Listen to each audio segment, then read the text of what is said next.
এখন আলোচনায় অংশগ্রহণ করবেন মাননীয় সদস্য জনাব এম এ জাহের, 253 কুমিল্লা 5। আপনার নির্ধারিত সময় 5 মিনিট।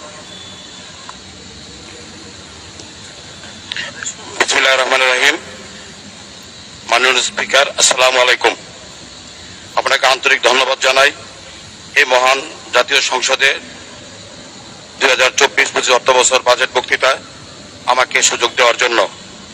মাননীয় স্পিকার, আমি আমার বক্তব্য শুরুতে গভীর শ্রদ্ধাভরে স্মরণ করছি সর্বকালের সর্বশ্রেষ্ঠ বাঙালি, স্বাধীনতার মহান স্থপতি, জাতির জনক বঙ্গবন্ধু শেখ মুজিবুর রহমানকে শ্রদ্ধাভরে স্মরণ করছি। 15 আগস্ট কালো রাতে নিহত জাতির জনক বঙ্গবন্ধু শেখ মুজিবুর রহমানের পরিবার সকলকে শ্রদ্ধাভরে স্মরণ করছি। জাতীয় চার নেতা শ্রদ্ধাভরে স্মরণ করছি। মহান জাতীয় মুক্তিযুদ্ধে উৎসর্গকারী 30 লক্ষ শহীদের প্রতি শ্রদ্ধাভরে স্মরণ করছি। 21 আগস্ট গ্রেনেড হামলা নিহত সকলের প্রতি। মাননীয় স্পিকার, আমার সংসদীয় আসন কুমিল্লা 5, বুড়িচং, বামুনপাড়া এর সকল মানুষের পক্ষ থেকে স্মার্ট বাংলাদেশের রূপকার জাতির জনক বঙ্গবন্ধুর কন্যা জননেত্রী শেখ হাসিনার প্রতি আন্তরিক ধন্যবাদ ও কৃতজ্ঞতা প্রকাশ করছি। মাননীয় স্পিকার, আমি আন্তরিকভাবে ধন্যবাদ জানাই মাননীয় অর্থমন্ত্রী 2024-25 অর্থ বছরের 7,97,000 কোটি টাকার একটি জনবান্ধব উন্নয়ন সহায়ক বাজেট উপস্থাপনের জন্য।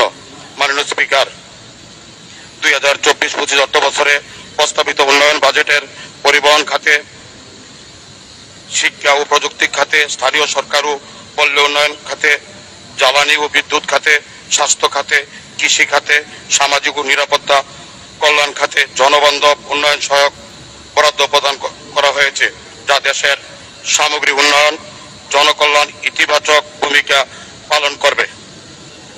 মাননীয় স্পিকার, আমি মাননীয় প্রধানমন্ত্রী জননেত্রী শেখ হাসিনাকে আবারও আন্তরিকভাবে ধন্যবাদ দিচ্ছি ও কৃতজ্ঞতা প্রকাশ করছি আমাকে কৃষি মন্ত্রণালয়ের স্থায়ী কমিটির সদস্য করার জন্য।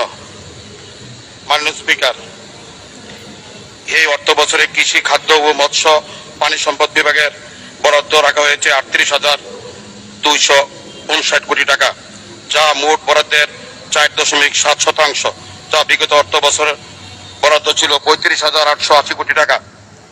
এই অর্থ বরাদ্দ প্রস্তাবিত কৃষি, খাদ্য ও মৎস্য পানি সম্পদ বিভাগের বরাদ্দ বেড়েছে 2,379 কোটি টাকা, কিন্তু কৃষি মন্ত্রণালয়ের বরাদ্দ কমেছে 6,000 কোটি টাকা।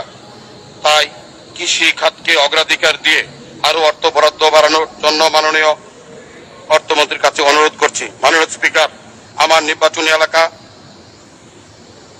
253 কুমিল্লা 5, বুড়িচং, বামুনপাড়া এই দুই উপজেলার একমাত্র সড়ক বুড়িচং ব্রাহ্মণপাড়া মিরপুর সড়ক।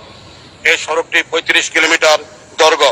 মাননীয় স্পিকার, এই 35 কিলোমিটার রাস্তা কুমিল্লাতে আসতে প্রায় 2 ঘন্টা সময় লাগে। মাননীয় স্পিকার, তাই আমি আপনার মাধ্যমে সড়ক ও যোগাযোগ মন্ত্রী মহোদয়কে জানাচ্ছি যে 2 ঘন্টা সময় কুমিল্লা আসতে আমার জনগণের প্রায় 10 লক্ষ জনগণ অনেক কষ্ট করে। মাননীয় স্পিকার, তাই আমি মাননীয় মন্ত্রী মহোদয়ের কাছে এই রাস্তা সংস্কার করে যদি বরাদ্দ না দেওয়া হয় তাহলে আমার এই নির্বাচনী এলাকার মানুষ অনেক কষ্ট করছেন।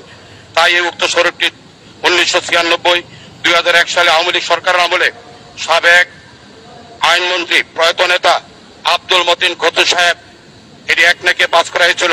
দুঃখের বিষয় 2001-2006 সালে বিএনপি জামাত ক্ষমতায় আসার পরে এই রাস্তাটি আবার, এই প্রজেক্টটি আবার বন্ধ করে দেওয়া হয়। মাননীয় স্পিকার, আমি আপনার মাধ্যমে মাননীয় যোগাযোগ মন্ত্রীর কাছে আবারও বলছি এই প্রজেক্টটি অনুমোদন আবারও পুনরায় করার জন্য।